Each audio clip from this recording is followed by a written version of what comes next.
Hi, my name is Mélissa Castilloux and I'm a student in political science and I'm doing a master's degree. Also, I'm somebody who has dyslexia.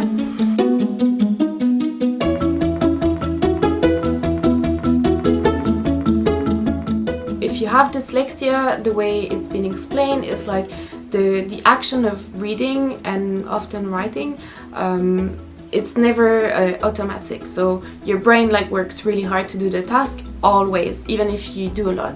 I do improve, but yeah, it's never gonna be perfect. So yeah, I'm really happy and really thankful for now all the accessible book out there, which make my life way easier and also much more fun.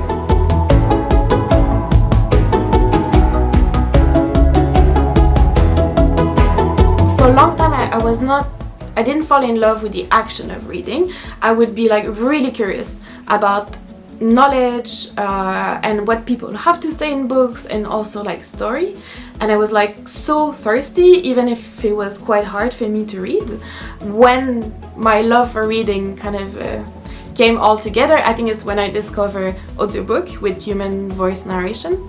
So not only I was accessing the story I wanted to hear, or knowledge or thought of certain author, but also I was enjoying the process of reading, and because it meant for me that for once my brain doesn't have to run 1,000 miles an hour to decode the letter, and I can just almost forget I'm reading and just go in the story and really properly enjoy reading. And I do say I read book even if I listen to them, because I think it is the same. I'm accessing content, and I'm accessing the content, and it is possible to read with your eyes obviously, but I think you can read with your ears, and you can also, if you read braille, read with your finger. So that's how I would say I fell in love with reading.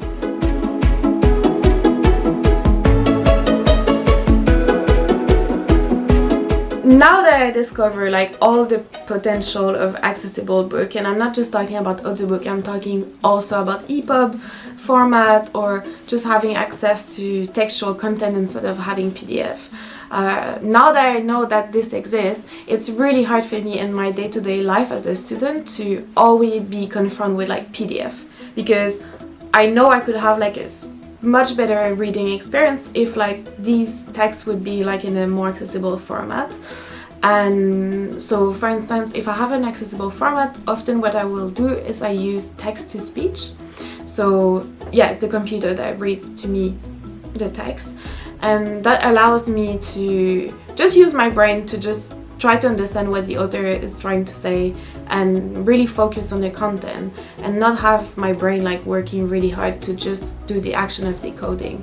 So I would say the lack of accessible content is one quite a big obstacle, but I'm really optimist, and I'm also myself doing work towards a more accessible publishing ecosystem, and that's the work I'm doing with NNELS, so the National Network for Equitable Library Services.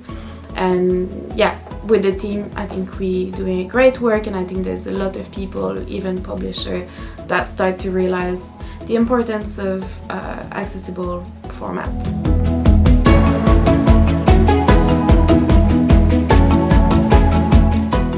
Sometimes being a kid is quite a lonely place, and I guess you go to school, but the world can feel pretty small, and yeah, I mean, you don't have that much control over what you do. But I think having the opportunity to go into books and discover all this world around your small worlds, I think it's really important, and also really fun and exciting. I did read when I was young, but I think if I had access to audiobook, it would have been very different. I would have been reading a lot more, and there's something really beautiful in listening to a book and having to imagine it yourself in your mind. I think that's really powerful, and yeah, I do it as an adult, but I wish I would have done it more as a child.